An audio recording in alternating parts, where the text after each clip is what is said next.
Pas pour dire que c'est une grande joie de pouvoir retrouver les frères et sœurs et de pouvoir louer ensemble le Seigneur de gloire. Amen.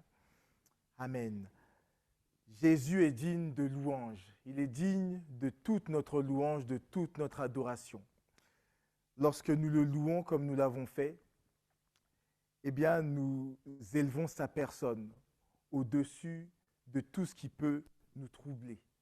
Nous proclamons que c'est lui qui a nos vies entre ses mains. Nous proclamons que c'est lui qui est au contrôle de toutes choses. Nous proclamons que c'est lui qui est fidèle, qui sauve encore. C'est lui qui nous a rachetés, qui nous a acquis un plein pardon.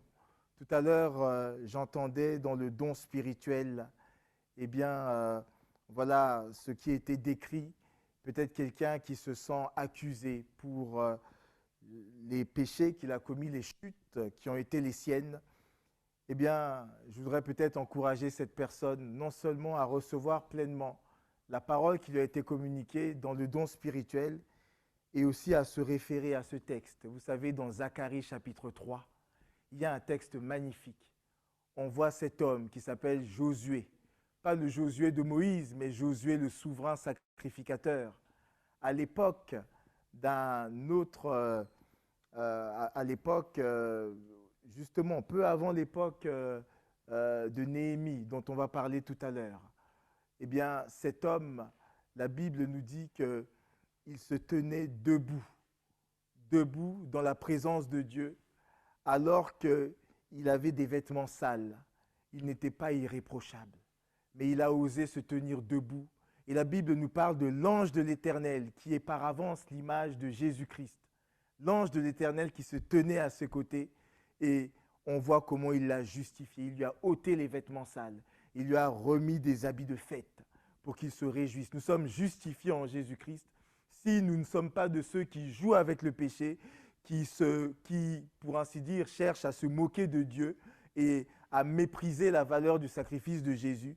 Si nous ne sommes pas de ceux-là, c'est-à-dire que nous avons conscience que le prix pour le pardon a été cher pour nous et que justement, lorsque nous tombons, nous sommes attristés, on n'est pas en train de se rouler, entre guillemets, dans la boue du péché, eh bien, cette personne peut, avec assurance, recevoir la pleine justice en Jésus-Christ et se tenir debout par la grâce de Dieu. Amen.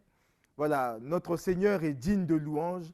J'aimerais dire encore qu'il est toujours celui qui sauve. Amen.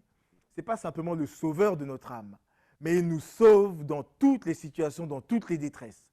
Il n'y a aucune situation qui dépasse notre Dieu. Il n'y a, oserais-je dire, aucun mal ou aucun handicap, aucune fatalité pour laquelle Dieu n'ait aucune réponse.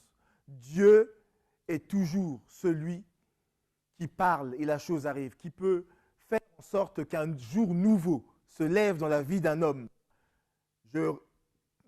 Hier, j'étais en train de partager avec des frères et sœurs ce texte sur cet homme paralytique. Un homme qui était couché durant peut-être des mois, des années, on ne sait pas trop. Et ses amis l'ont amené à Jésus. Vous savez, là, ce geste, c'est le symbole de l'intercession. C'est le symbole justement de ceux qui croient que Jésus peut faire quelque chose pour leur ami. Et ils ont soulevé des montagnes, pour ne pas dire qu'ils ont découvert le toit, tout simplement pour amener cet homme sous les regards de Jésus. Et Jésus n'est pas resté simplement avec des bonnes paroles pour dire que, bah, écoute, c'est dur ce qui t'arrive, je compatis. Hein. Non, ce n'est pas simplement que c'est dur et que je compatis, c'est que lui a le pouvoir de faire lever le paralytique. Il a le pouvoir de lui dire, lève-toi, prends ton lit. Voilà, va dans ta maison, marche. Et ça veut dire que toute situation qui ressemble à une paralysie, toute situation qui ressemble à quelque chose pour laquelle nous sommes impuissants par notre volonté nous-mêmes, eh bien Dieu, lui, Jésus, est le Tout-Puissant. Il peut faire quelque chose. Il est celui qui fait passer justement ce paralytique d'une situation couchée à une situation debout. Il fait passer les morts à la vie, béni soit Dieu. Il est celui qui a toute autorité par sa parole. Et c'est ce Dieu-là que nous célébrons. C'est lui que nous élevons son nom au-dessus de tout nom. nous disons, voilà, c'est notre Seigneur qui est le grand vainqueur. C'est à lui que nous appartenons et c'est lui qui tient nos vies. Amen. Voilà, béni soit Dieu. On va ensemble ouvrir la parole de Dieu et on va continuer, frères et sœurs, dans ce livre de Néhémie. Dernièrement, nous lisions le chapitre 4 du livre de Néhémie et nous étions en train de développer un thème. Et nous avions dit ensemble comme, je dirais, plus qu'un slogan en quelque sorte, mais comme justement l'expression, un cri du cœur et une prière en même temps, qui dit ensemble, ensemble, nous en tant qu'hommes, femmes, jeunes gens, et oserais-je dire, sans offenser personne, vieillards, entre guillemets, levons-nous ensemble, bâtissons et combattons pour que sa lumière brille, ensemble. Oui, nous sommes appelés par le Seigneur à être ensemble. Nous sommes appelés par le Seigneur à nous lever. Nous lever, ça veut dire beaucoup. En réalité, on a dit, c'est passer d'une situation qui peut être parfois de confort, où on est assis, où quelque part tout peut sembler aller pour nous, mais on discerne qu'il y a quelque chose à faire. Nous vivons pour quelque chose, nous vivons pour un but. Nous vivons pour la gloire du Seigneur. Ensemble, levons-nous. Ensemble, oui, bâtissons. Bâtissons, c'est véritablement le fait de travailler avec Dieu, aux côtés de Jésus, aux côtés des frères et sœurs, pour faire l'œuvre de Dieu et combattre ensemble toujours pour que sa lumière brille. Sa lumière brille dans nos vies, pour que sa lumière brille dans l'Église, parce que nous sommes le corps du Seigneur, nous sommes, oserais-je dire, ses mains, nous sommes sa bouche, nous sommes ses pieds, nous sommes son cœur surtout, nous sommes ceux et celles qui sommes appelés justement à manifester la présence de Dieu au milieu de nous. C'est un défi, mais un défi que nous pouvons relever ensemble, par la grâce de Dieu et par la puissance du Saint-Esprit. Amen. Alors oui, nous sommes dans ce mouvement en quelque sorte où nous voulons non seulement être ensemble, mais nous voulons nous lever. Nous lever, c'est aussi ne pas chercher à enterrer les talents ou le talent que Dieu nous a donné. Même s'il t'en a donné qu'un seul, parce qu'il peut en avoir donné plusieurs, toi et moi, nous avons le devoir, la responsabilité de faire fructifier ce talent, de le mettre au service de notre Dieu. Mais ça, ce sera pour un autre temps où nous aurons à parler un jour de la parabole des talents. Se lever est pour bâtir. Et c'est là que nous sommes venus dans le livre de Néhémie. Néhémie, c'est cet homme de Dieu, nous l'avons dit, qui était chanson du roi dans une position élevée. Il était, pour lui, on pouvait dire que tout allait.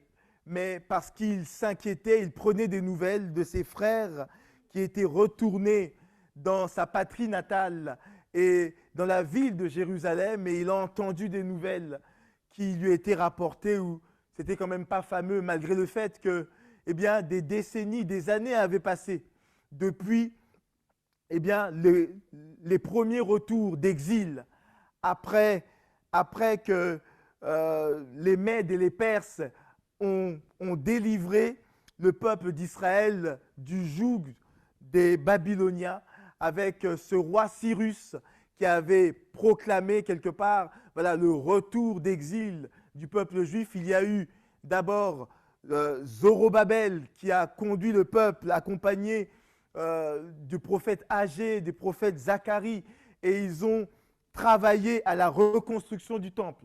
Ensuite, il y a eu des ministères comme celui d'Esdras, plusieurs décennies plus tard, qui également sont retournés dans une seconde vague de retour. Et puis Néhémie qui viendra par la suite. Mais Néhémie, lui, lorsqu'il apprend les nouvelles, il comprend que même si le temple avait été reconstruit, les murailles de la ville restent toujours dans un état de ruine. Et il faut reconstruire ces murailles parce que si les murailles ne sont pas reconstruites, eh bien, nous sommes exposés. Exposés à tout ce que, je dirais, à la volonté, entre guillemets, de nos ennemis. Ils peuvent aller et venir, ils peuvent en tout temps créer une insécurité.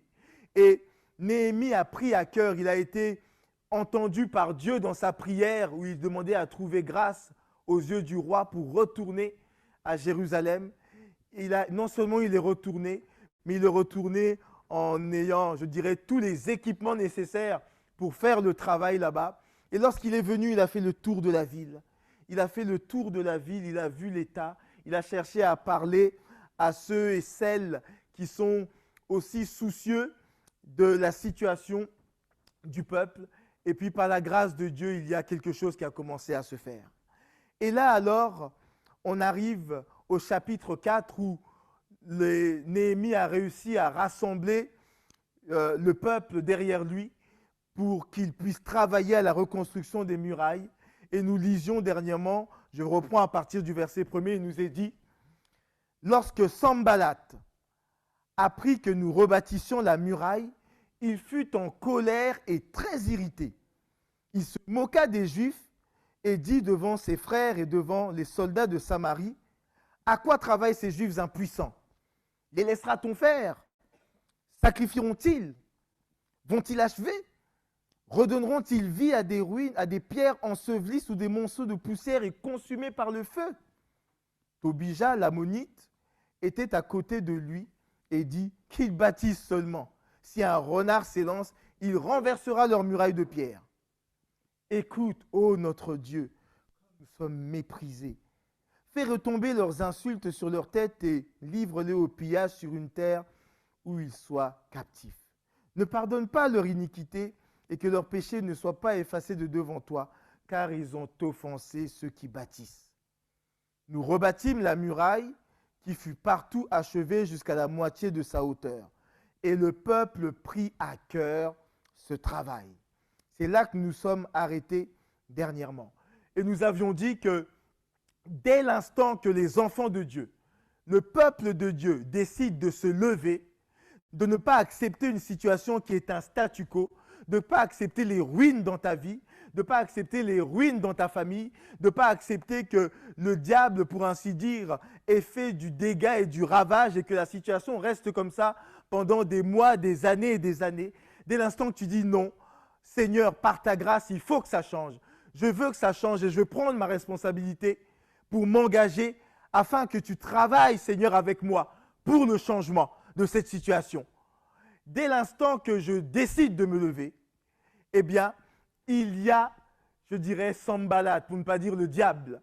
Évidemment, nous ici, nous devons comprendre que nous n'avons pas à combattre contre la chair et le sang. Ça, je dois le répéter, parce qu'il y a des prières ici que Néhémie va faire, parce qu'il a des adversaires, des ennemis, entre guillemets, qui sont bien visibles, ils sont faits de chair. Mais nous comprenons par l'enseignement du Seigneur Jésus, de l'apôtre Paul, que le véritable combat, en réalité, il n'est pas contre la chair et le sang, il n'est pas contre un homme, mais il est bel et bien spirituel, contre des esprits méchants, des esprits démoniaques au service du diable, qui veulent tout simplement, eh bien, non seulement semer la ruine, semer la discorde, la mésentente, faire en sorte de faire grandir en nous peut-être des ressentiments, de la rancune. Dès l'instant que je me lève pour dire non, je ne veux plus qu'il y ait du ressentiment. Je ne veux plus qu'il y ait de la rancune, je ne veux plus qu'il y ait de l'offense dans mon cœur, je ne veux plus retenir quelque chose vis-à-vis de cette personne. Eh bien, Sanballat va se lever. Le diable va permettre encore peut-être que cette même personne puisse faire quelque chose qui te déplaît ou qui t'offense encore pour dire, bah, tu vois, moi qui voulais pardonner, heureusement que je me suis gardé de pardonner. Hein. À une seconde près, tiens, je l'ai pardonné. Hein? Voilà. Évidemment que non. Évidemment que non. Dès l'instant que je décide de me lever, eh bien, oui, Sanballat, il va dire à quoi travaillent ces Juifs impuissants.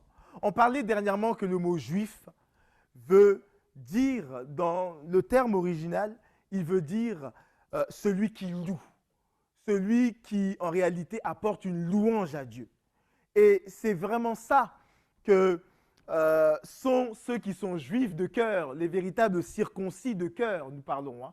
Ce n'est pas simplement avoir l'étiquette, mais ici, j'aimerais que nous le comprenions dans ce sens-là. À quoi travaillent ceux qui veulent louer Dieu? À quoi travaillent ces Juifs impuissants? Voilà. Oui, oui, excusez-moi. Oui, voilà, c'est ça, c'est le verset 2. Les laissera-t-on faire? C'est comme si Sambalat, ou plutôt le diable, parlait à ceux qui sont avec lui, ces esprits méchants, pour dire, voilà, est-ce qu'on va les laisser vraiment réussir? Est-ce qu'on va laisser relever la tête? On va laisser cet homme, cette femme, cette famille relever la tête? Regarde, ils sont si bien, pour ainsi dire, la tête sous l'eau. Ils sont si bien comme ça dans les larmes. Ils sont si bien en train de pleurer. Peut-être un fils, une fille qui a une vie complètement ravagée, détruite, etc. Regarde ça. Comment ça? Est-ce qu'on va les laisser, se lever dans la prière ou bien peut-être rétablir un contact, etc., etc. Les laissera-t-on faire? Sacrifieront-ils? Pour dire, dans l'idée du sacrifice, frères et sœurs, il y a l'idée d'adorer Dieu. Vous savez que dans l'Ancien Testament, et même dans l'enseignement général de la Bible, l'adoration en fait se fait par un sacrifice. Un sacrifice que ceux qui aiment Dieu eh bien, font avec joie, même si ça nous coûte, frères et sœurs. Et nous sommes dans une époque où, parfois, je m'en étonne, mais il y a des chrétiens qui veulent servir Dieu, adorer Dieu, mais il ne faut pas que ça coûte trop cher en termes de, de sacrifice personnel, de temps, etc. Il faut que Dieu, je dirais, rentre dans nos cases. Hein. Si il bouscule un peu notre programme, il fait un peu les choses autrement, bon, bah écoute, Dieu, tu repasseras en quelque sorte. Hein, parce que, voilà, et aujourd'hui, c'est une mentalité qui s'installe. Il faut faire attention par rapport à ça. Mais je dois le dire, et je le dis avec sincérité, très honnêtement, au milieu de vous que je connais depuis maintenant plusieurs mois, je me réjouis de l'engagement, du service des uns et des autres. Et ces paroles sont beaucoup plus pour nous encourager à dire continuons toujours, quel que soit le contexte, les circonstances, ou même quels que soient les relâchements des uns et des autres. Continuons-nous à offrir à notre Dieu un sacrifice qui nous coûte, quelque chose qui a de la valeur, pas les restes, entre guillemets, en disant bah, « Tiens Seigneur, tu prendras les restes. » Voilà, je fais ceci, je fais cela, mais si j'ai un peu de temps, si j'ai un petit peu de ceci, je te le donne. Voilà. Donc, à nous de faire attention par la grâce de Dieu. Et donc, sacrifieront-ils, redonneront-ils vie? Donc, vont-ils achever, retourneront-ils vie à des pierres ensevelies sous de monceaux de poussière et consumées par le feu? Et là, on a vu Néhémie qui faisait cette prière en disant, voilà, ne pardonne pas leur iniquité, voilà, fais en sorte que, enfin, livre-les au pillage sur une terre où ils soient captifs. Je vous disais dernièrement que cette prière, elle peut encore être faite, mais si on s'adresse à des esprits méchants, non pas à des hommes. On n'est pas là pour maudire la personne qui se comporte mal ou qui nous fait du mal. Nous avons, par la grâce de Dieu, la réponse que Jésus nous a enseignée, c'est de bénir celui qui nous maudit, c'est de prier pour ceux et celles qui nous persécutent. Ça, c'est le véritable évangile.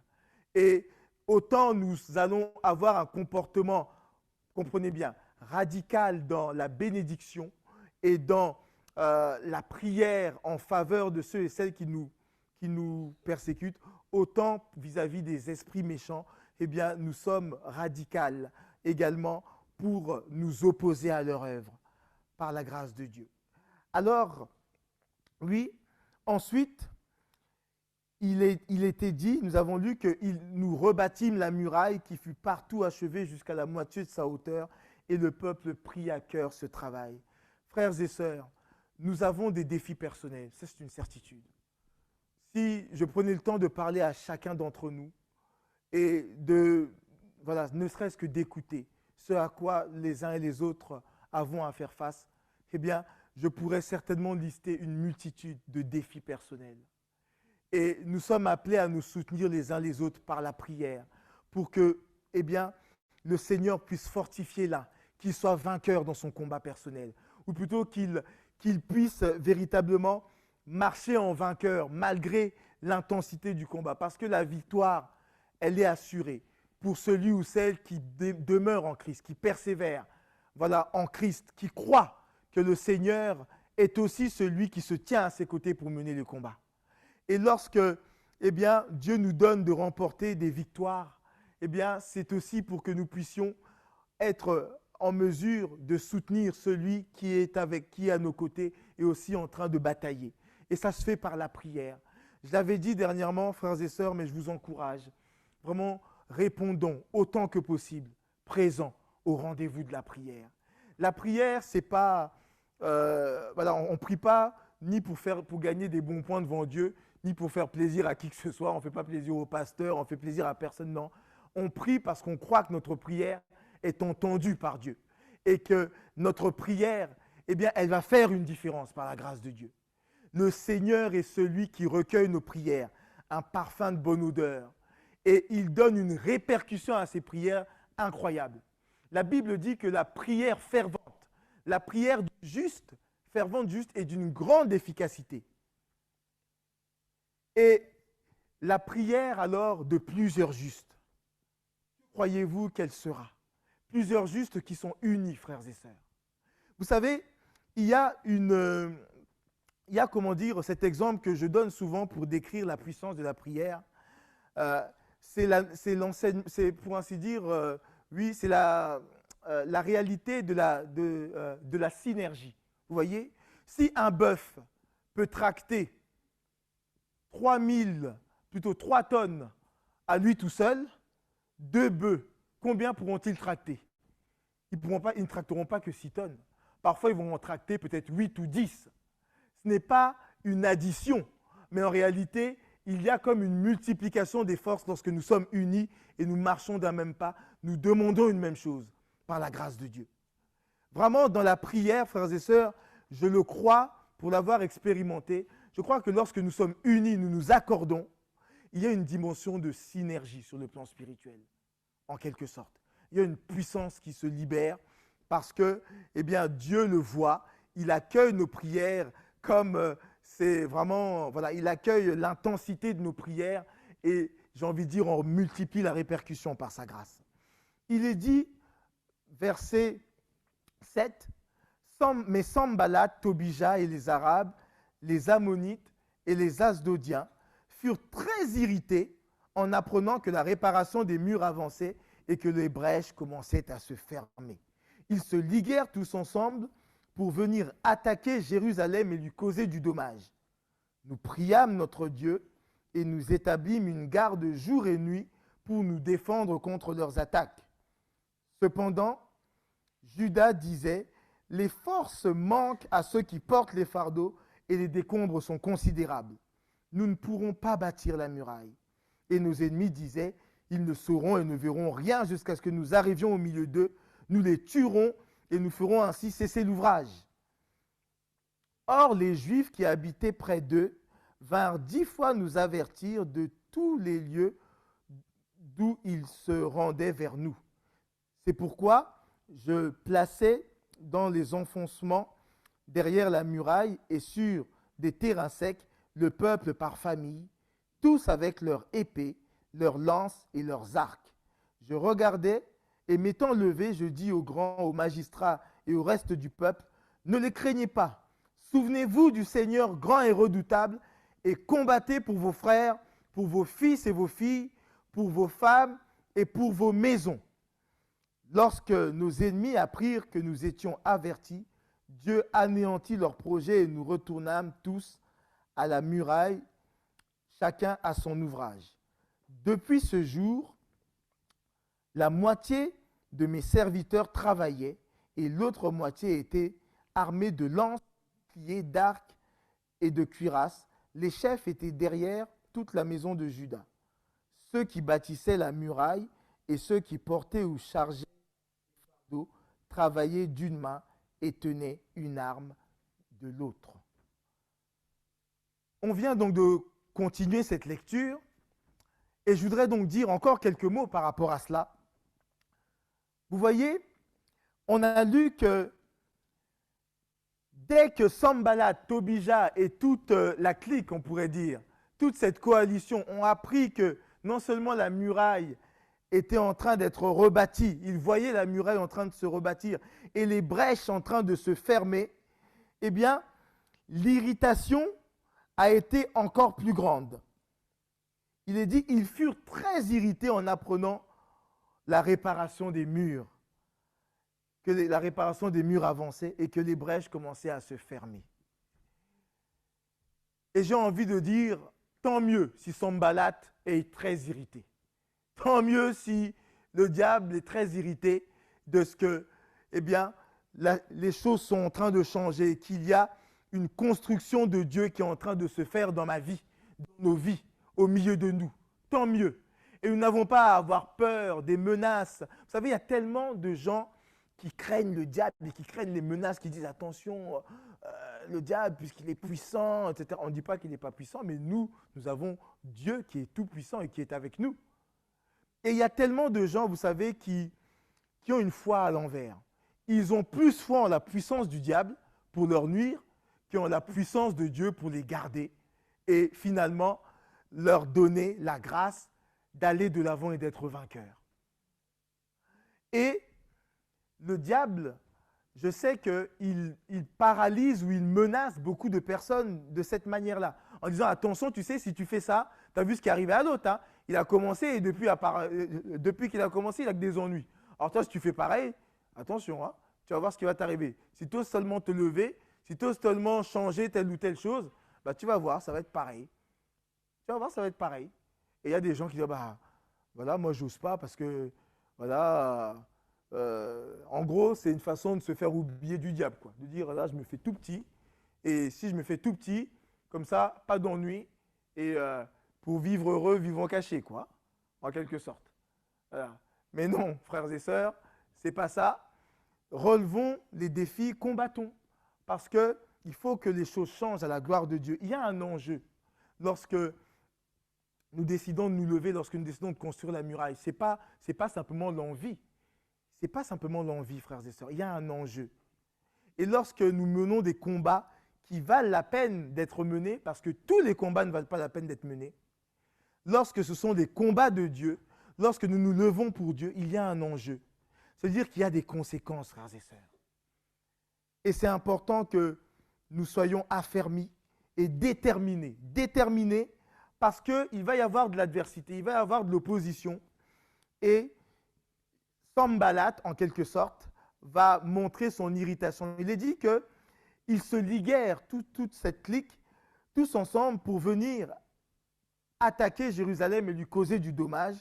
Et quel est le réflexe de Néhémie et du peuple quand ils voient que, eh bien, il y a comme des attaques sur nous, il y a cette coalition, il y a tant de choses qui, je dirais, il y a tant d'ennemis qui se déclarent ou qui nous déclarent la guerre.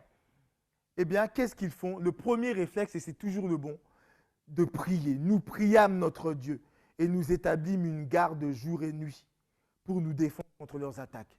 On pourrait le dire autrement, on a décidé non seulement de prier, mais peut-être aussi de se relayer dans la prière. On ne fait pas ça tous les jours. En temps normal, on ne le fait peut-être pas tous les jours. Parce qu'en temps normal, eh bien, tous les ennemis ne se lèvent pas en même temps contre nous. Là, il y a quelque chose de très particulier. Et parce qu'il y a quelque chose de particulier, il y a aussi une réaction qui est adaptée. Voilà. C'est le temps où il y a le conflit, en quelque sorte. Il y a une réaction qui est adaptée. Et parfois, eh bien, il est bon de trouver auprès de s'entourer de frères et sœurs qui peuvent intercéder pour nous, de dire, voilà, moi c'est vrai que je prie par rapport à ça, mais soutiens-moi dans la prière. Sois aussi une forme de sentinelle pour moi, un gardien pour moi. Et il y a parfois des chaînes de prière qui peuvent se mettre en place dans la simplicité, sans que le fait, je dirais, sans que ça devienne une source de stress pour l'un ou l'autre. Non, mais c'est de dire, voilà, on se relaye. On prie, on plaide notre cause devant Dieu. On est en train de tirer, entre guillemets, le vêtement de notre Dieu, de dire, c'est papa, papa, papa, Seigneur. Moi, j'ai des enfants, ils savent comment m'embêter. Hein. Quand ils veulent quelque chose, ils savent comment m'embêter. Et pareillement, nous, par la prière, on est plusieurs à interpeller notre Dieu. Papa, papa, fais quelque chose. Voilà. Là, ne laisse pas l'ennemi se réjouir. Non, ne laisse pas. Et donc, ils se sont organisés de cette manière-là. Nous priâmes et nous établîmes une garde jour et nuit pour nous défendre contre leurs attaques. Cependant, Juda, c'est aussi euh, comment dire, on peut le comprendre parce que là, Juif, Juda, c'est lié. Bien sûr, c'est la région de la Judée, c'est les habitants de la Judée. Et, euh, et ici, il faut se rappeler que Judas, ça a souvent été dans l'Ancien Testament, euh, la tribu de Judas, le faible reste. Le reste qui était fidèle, vous voyez, fidèle, tandis que le plus grand nombre, eh bien, s'éloignait ou se laissait séduire par les idoles, etc. Il y avait souvent un reste fidèle. Et ce reste fidèle était Judas, voilà. Euh, Très souvent mentionné ainsi dans l'Ancien Testament. Et ici, il est dit cependant, Judas disait, les forces manquent à ceux qui portent les fardeaux et les décombres sont considérables. Nous ne pourrons pas bâtir la muraille. Il y a les attaques, la pression de l'ennemi, et puis, bien que le travail a commencé et que les murailles sont en train de se bâtir, eh bien, la muraille est en train de se bâtir, il y a encore, je dirais, voilà, euh, je dirais, tout ce ressenti du terrain de dire, mais il y a encore tout ça à faire, regardez les décombres, c'est considérable. Et puis je fatigue, les forces nous manquent, les décombres sont considérables. Est-ce qu'on va vraiment y arriver? Est-ce qu'on va vraiment réussir à achever, à toucher au but? Et c'est normal lorsque nous sommes à l'œuvre, lorsque surtout cette œuvre nous engage dans la durée, lorsque ça prend du temps, qu'à un moment donné, on se dit, est-ce que vraiment je vais aller au bout? Pour quelqu'un, c'est peut-être simplement des études que Dieu l'a appelé à faire. Des études où il dit, voilà, j'ai commencé, c'était pas facile. Dès que j'ai commencé dans la difficulté à mener ces études. Voilà, j'avais pas de bourse, j'avais pas de soutien, je me suis débrouillé comme j'ai pu, j'ai travaillé comme j'ai pu, etc. J'ai fait la première, deuxième, troisième année, je voulais aller jusqu'au bout. Et là, je me dis, mais il y a encore tellement de défis à relever, tellement de choses à faire. Les forces me manquent. Est-ce que je vais aller jusqu'au bout? Les décombres sont considérables, sous-entendu. Il y a tellement de choses. Et ça peut s'appliquer dans d'autres domaines. Il y a tellement encore à faire. Et les forces me manquent. Et là, frères et sœurs, lorsqu'on tient ce discours, eh bien, d'abord, sachez que c'est dans la Bible, vous n'êtes pas les premiers à l'avoir tenu, mais que voilà, Dieu a prévu de vous renouveler, frères et sœurs, de nous renouveler dans nos forces et de nous donner en quelque sorte d'avoir un autre regard sur ces décombres. On les voyait comme une montagne et peut-être qu'elles le sont réellement, mais peut-être qu'on va voir que Dieu va nous donner eh bien, d'autres capacités. Il va permettre que eh bien, nous soyons assistés autrement et que peut-être le travail se fasse de manière plus efficace. Je ne sais pas comment. Mais en tout cas, ce qui est sûr, c'est qu'ici, le peuple disait les forces donc manquent à ceux qui portent les fardeaux. Ceux qui portent les fardeaux, bien sûr, on parle des fardeaux de Dieu, ce qui est dans le cœur de Dieu, parce que dès l'instant qu'on porte d'autres fardeaux que les fardeaux de Dieu, eh bien, on est écrasé par rapport à ça. Déjà, porter les fardeaux de Dieu, ce n'est pas évident parce que les forces peuvent nous manquer, mais le Seigneur pourvoit pour nous renouveler. Mais lorsque on porte d'autres fardeaux, c'est-à-dire on se laisse charger par le diable ou par tout un tas, tout un contexte de fardeaux que Dieu ne veut pas nous voir porter, eh bien ça devient pesant, terrible. Et là alors, même si on compte sur la grâce de Dieu, eh bien la grâce de Dieu va nous appeler à déposer ces fardeaux-là, de dire lâche ça, je ne t'ai pas demandé de t'occuper de ça. Mais les décombres, on a dit ici, sont considérables. Oui. Nous ne pourrons pas bâtir la muraille. Et nos ennemis, lorsqu'ils voient du relâchement, lorsqu'ils voient un peu de découragement, on voit qu'on est en train de s'essouffler, eh bien, ils tiennent le discours. Voilà, ça y est, on va y arriver. Et ici, c'est plutôt, voilà, ils ne sauront et ne verront rien jusqu'à ce que nous arrivions au milieu d'eux, nous les tuerons et nous ferons cesser l'ouvrage. Ça veut dire que, voilà, là, on voit bien que ça faiblit, mais on va tendre une embuscade, on va essayer encore d'attaquer de telle et telle manière pour amener le coup fatal, quoi. Pour faire en sorte que ouais, c'est bon, allez, c'est bon, ras-le-bol, façon de parler, j'arrête, c'est bon, c'est fini. J'ai commencé, mais là, j'ai plus de force, j'ai plus de quoi continuer, j'ai plus d'énergie, j'ai plus rien. Voilà. Frères et sœurs, même lorsque c'est difficile, je voudrais vraiment nous encourager, tous, chacun d'entre nous. Cherchons vraiment à nous rappeler avant tout que Dieu est avec nous et que Dieu a les ressources dont nous avons besoin pour accomplir la mission, entre guillemets, ou bien ce pourquoi il nous a fait lever. Il a ces ressources-là. Et il y a dans le livre de Néhémie aussi ce verset qui dit « La joie du Seigneur est ma force ». Vous savez pourquoi la joie du Seigneur peut être notre force? Parce que ce que nous faisons, nous ne le faisons pas simplement pour nous-mêmes. Nous le faisons pour le Seigneur. Et lorsque nous savons que ce n'est pas simplement mon combat, Seigneur, tu vois, j'ai plus de force.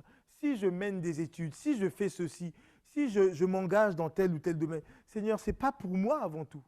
Lorsqu'on fait les choses pour soi, il y a un danger, frères et sœurs. Clairement, dans la vie spirituelle, il y a un danger.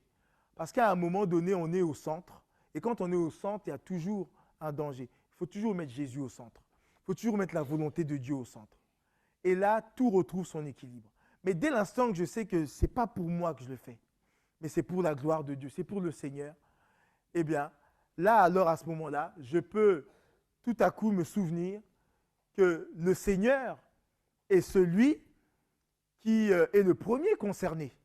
C'est lui qui va justement, eh bien, aussi pourvoir en termes de force, de ressources, pour que le travail soit mené jusqu'au bout, quelque part. Et ça, c'est tellement important de garder cela vraiment à l'esprit. Et il y a la joie du Seigneur qui est notre force, parce que justement, à ce moment-là, eh bien, le Seigneur, il tranquillise nos cœurs, il met nos cœurs dans la paix. Il y a la tourmente, rien ne va, mais on est en paix. Parce qu'on sait que ce n'est pas notre combat avant tout. Oui, on est impliqué dans ce combat, mais c'est d'abord le combat du Seigneur et nous marchons à sa suite. Nous sommes derrière lui.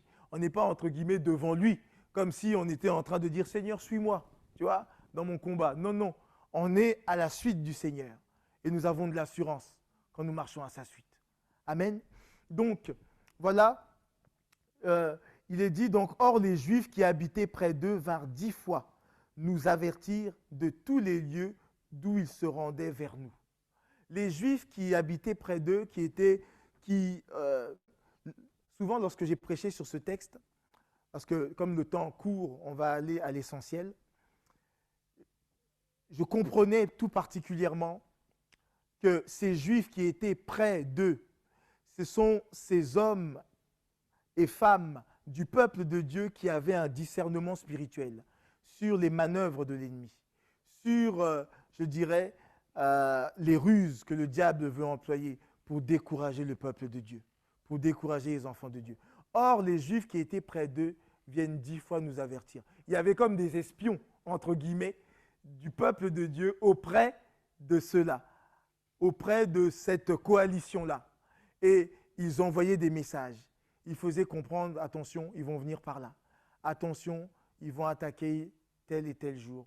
Attention, attention. Il y a des avertissements que des frères et sœurs, peut-être plus matures dans la foi, qui ont une certaine marche et un amour du Seigneur, un amour pour nous, eh bien, vont nous donner avec, je dirais, tant de bienveillance.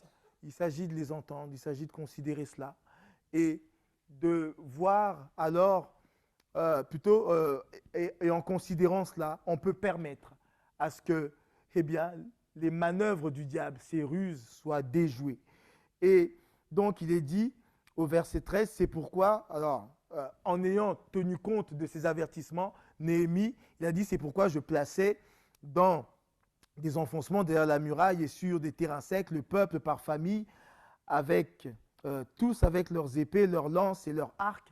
Donc, voilà, le peuple, à ce moment-là, plutôt Néhémie, tenait compte des avertissements et il faisait en sorte que chacun puisse tenir son poste. C'est tellement important, ça aussi, frères et sœurs, dans l'œuvre de Dieu, que nous soyons vraiment à notre poste sur le plan spirituel, que la sentinelle soit à son poste, que celui, même si tu dis, mais ce que j'ai à faire, ce n'est pas grand-chose, je ne sais pas quoi, c'est important que tu sois à ton poste, tout simplement, que tu puisses être en faisant cela, eh bien, un canal de bénédiction pour l'ensemble du peuple de Dieu.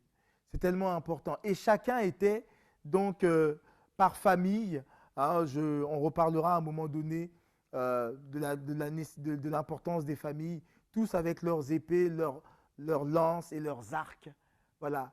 Donc, tous étaient armés.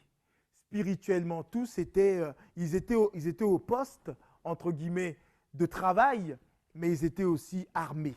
Et ils étaient vigilants sur le plan spirituel. Ils étaient en position de riposter face à l'attaque de l'ennemi.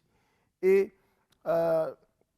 donc Néhémie va dire, je regardais et m'étant levé, je dis aux grands, aux magistrats, au reste du peuple, ne les craignez pas, souvenez-vous du Seigneur grand et redoutable et combattez pour vos frères, pour vos fils et vos filles, pour vos femmes et pour vos maisons. Alors, je me rends compte que j'ai été un peu ambitieux, entre guillemets, pour ce matin. Je pensais aller beaucoup plus loin, mais je crois qu'on va s'arrêter là pour ce matin et qu'on continuera pour la prochaine fois. Le verset que j'avais prévu de partager avec vous, c'était le verset 17. Ceux qui bâtissaient la muraille et qui portaient ou chargeaient les fardeaux travaillaient d'une main et tenaient une arme de l'autre. J'en ferai le commentaire une prochaine fois, mais nous pouvons déjà, j'ai envie de dire, comprendre l'état d'esprit de ceux qui bâtissaient la muraille et la manière dont ils se disposaient. C'est ainsi que le Seigneur veut que nous soyons à l'œuvre, mais en même temps armés spirituellement, armés, prêts à riposter face aux attaques de l'ennemi. Et nous allons ce matin nous arrêter là et continuer par la suite. Donc, et continuer donc dans le livre de Néhémie par la suite. Il y a un point que je voulais juste peut-être ajouter en terminant.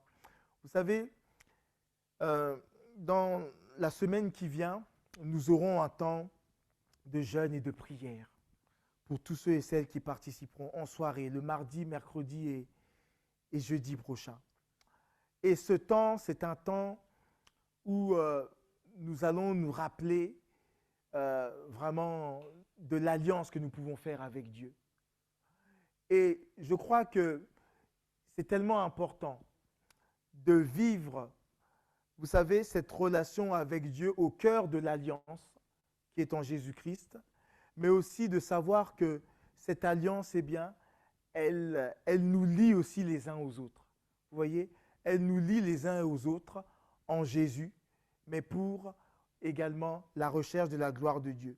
Et je crois que lorsque Néhémie, à la fin du verset 14 qu'on a lu en tout dernier, là, où il disait « Ne les craignez pas, souvenez-vous du Seigneur, grand et redoutable, et combattez pour vos frères, pour vos fils, vos filles, pour vos femmes et pour vos maisons. » Eh bien, il était en train aussi de rappeler à ses frères et sœurs, ou bien à tout le peuple de Dieu, qu'ils sont dans un même combat pour Dieu et ils sont liés aux uns aux autres, liés les uns aux autres.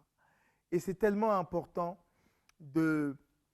d'avoir ça en vue et de comprendre qu'en étant liés les uns aux autres, eh bien, on peut non seulement mener les combats ensemble, mais s'approcher du Seigneur en croyant vraiment que, oui, il va faire la différence dans les combats que nous menons. Donc pour la gloire de Dieu. Je vais m'arrêter là parce que je suis tenté de continuer et il faut se méfier de soi-même parfois. Voilà, que le Seigneur vous bénisse. Papa, on va...